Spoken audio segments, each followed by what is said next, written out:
Welcome back to LauraWayxo. I'm so excited to be continuing this love wellness journey that I've been sharing with you guys.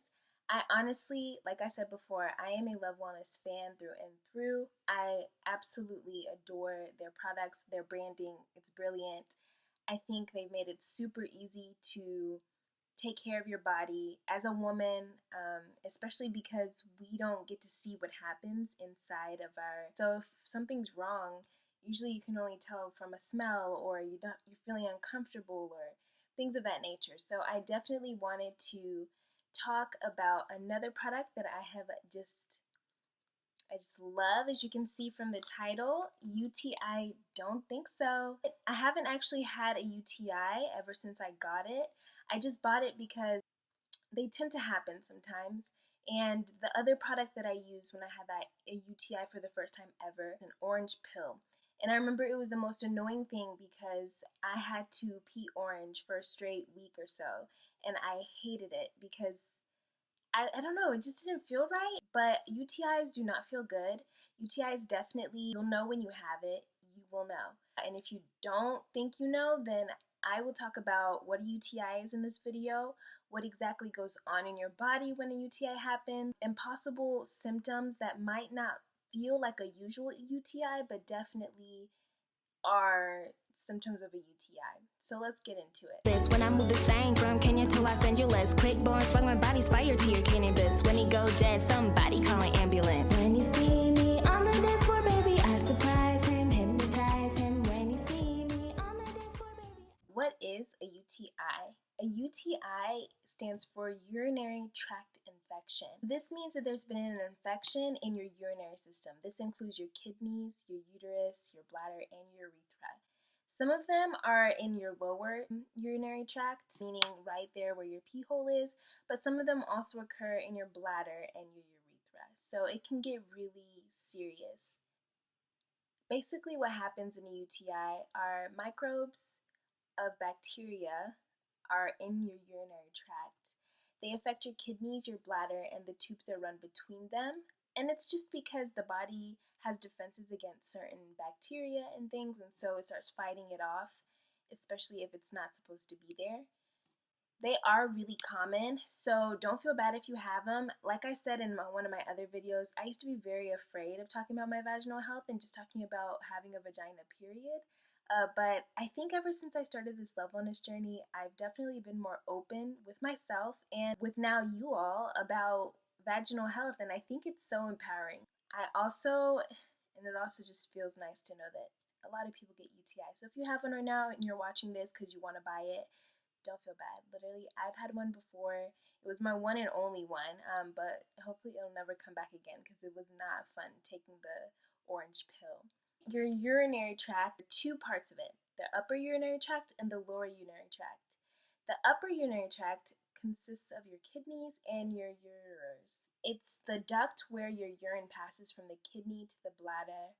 With that, some of the main causes of a UTI tend to be just like your bladder has an infection, which is usually called cystitis, and urethral infection, which is urethritis, and then a kidney infection, which is pyelonephritis. Uterus are very rarely the site of infection, so if you do have UTI and it just maybe it's not how it's supposed to feel, or you've been reading up on the symptoms, it's not what you think it's supposed to be, it might be a good thing to go check out with the doctors, because according to articles that I'm reading, your uterus really aren't supposed to be where the infections. If they are, it's possibly a really serious issue.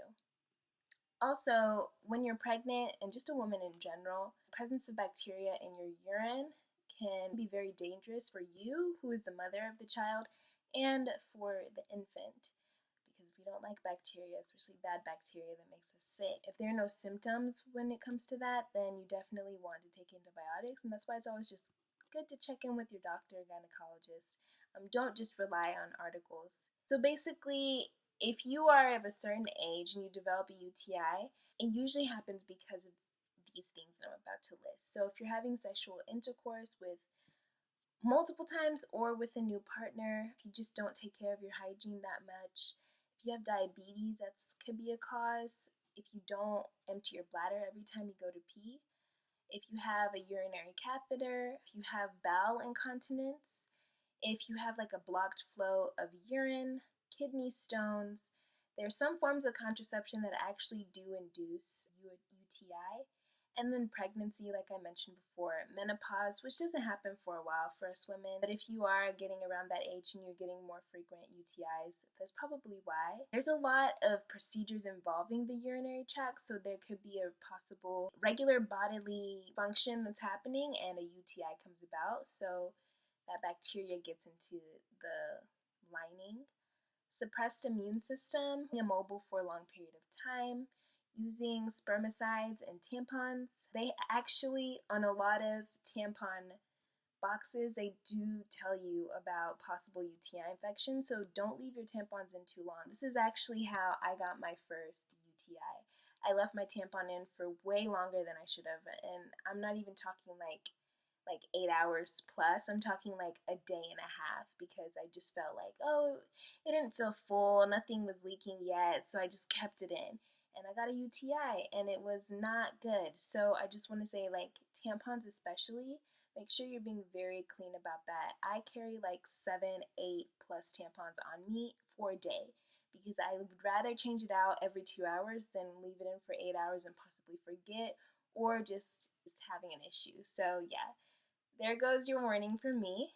If you just use antibiotics a lot, it can disrupt your natural flora, and it can also make your bowel and urinary tract irritable. So you don't want to get a UTI just because you're overly using medication. There are a lot of symptoms that tell you that you have a UTI, and here's some of them. If you have to use the bathroom and it's a strong urge, like I remember when I got my UTI, I'd be studying, and then I would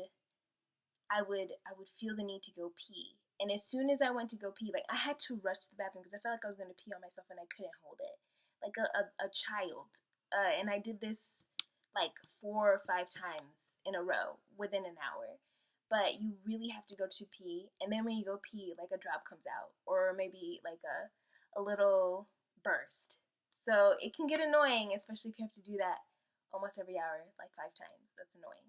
You can have cloudy, bloody, strong smelling urine, and that has a lot of other causes as well. I've read other places where they've said that cloudy or bloody urine is not always a UTI. It can be some signs of something serious, but that's definitely something that's telling you there is a bacterial infection or there's just something going on. There also can be a pain or burning sensation with urinating, and when I had my UTI, I definitely had some pain and burning sensation, just not taking care of my body. So I definitely should have done better.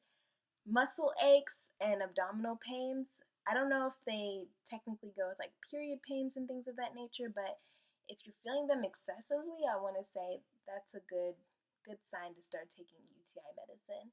Then also just being nauseous and vomiting, which a lot of these are pretty feminine. So whether or not you are having the symptoms, I would just recommend just get the pills. Just get the pills. Get the pills. UTIs are not supposed to be serious, and so don't be scared if you have it, but definitely know that it can lead to some serious problems, especially in your upper urinary tract. So you don't want to have a UTI for a long period of time, and you don't want to keep getting them because they do tend to lead to more serious problems. For example, long-lasting kidney infections. Oh gosh, that's scary. And also, you don't want bacteria in your bloodstream. That's a condition called septicemia, and it's dangerous because your bloodstream is really clean. It's what's providing your whole entire body life and giving your body oxygen. So you definitely want to make sure that that's not something that you kind of make happen just by the way that you take care of yourself and not taking precautions. Ever since my first UTI, y'all, I learned my lesson. And so now I'm drinking like water like crazy because even if I drink water and I have to pee as often as I do when I drink a gallon of water, I'm peeing at a constant rate with a really great flow rate, okay? So that makes me urinate frequently and it also just cleans out my system more. I avoid caffeine, which really irritates my bladder. I stopped drinking caffeine like a year and a half ago, and it's changed my life completely. I honestly don't see the point of it anymore, and I think I usually did it just because I knew coffee is chemically coffee is a drug to your brain, so there was just this need to have it all the time. I was really addicted. So to all the coffee drinkers out there, you don't have to, but I'm just saying you better pair it with some water so that your body can just cleanse itself more and more. If you don't urinate after your sexual encounter, it's very dangerous for your urinary tract. So I know some ladies, they can get really comfortable in their bed after you want to snuggle up with your partner, but it's best that after the sexual encounter, you take care of yourself immediately. Go take a shower, go pee, drink some water, and then you can get all cuddled up and cozy afterward. But I think that's an issue that a lot of women have, and that I've read a lot of places where women, we tend to get UTIs from sexual encounters or after sexual encounters because we do tend to cuddle with our partner after, and we don't take care of ourselves because we're so intimate in that moment. This one seems like it would be like, yeah, you need to do this, but wipe from front to back, okay? You do not want to put fecal matter into your urinary tract, let alone your vagina, because it's a whole nother. And I know they talk about some really nasty stuff like truffle butter and all that. You don't want that. Like, no, no, no, no. I'm not a fan. And you, my diamond, don't deserve that kind of. No. Treat yourself nice, front to back, okay? Keep your genital area clean. This means that you should also shave down there, at least around your vaginal hole. On your period, or if you're peeing, or even if you're wiping, it does tend to keep like extra bits of tissue down there, of dried blood even. So you want to make sure you just keep the area pretty clean. Or if you don't like to shave down there, then definitely at least wash it really, really well every single time, as often. Carry wet wipes too. I've seen that that's definitely helped me, especially if I can't get home and take a shower. That's something that I've used often, and it's been very helpful for me. I use showers, but I also love my baths. So what I tend to do if I want to take a bath, I take a shower first, and then I get my bath ready, get myself prepped up for my bath, and then I go on with my day.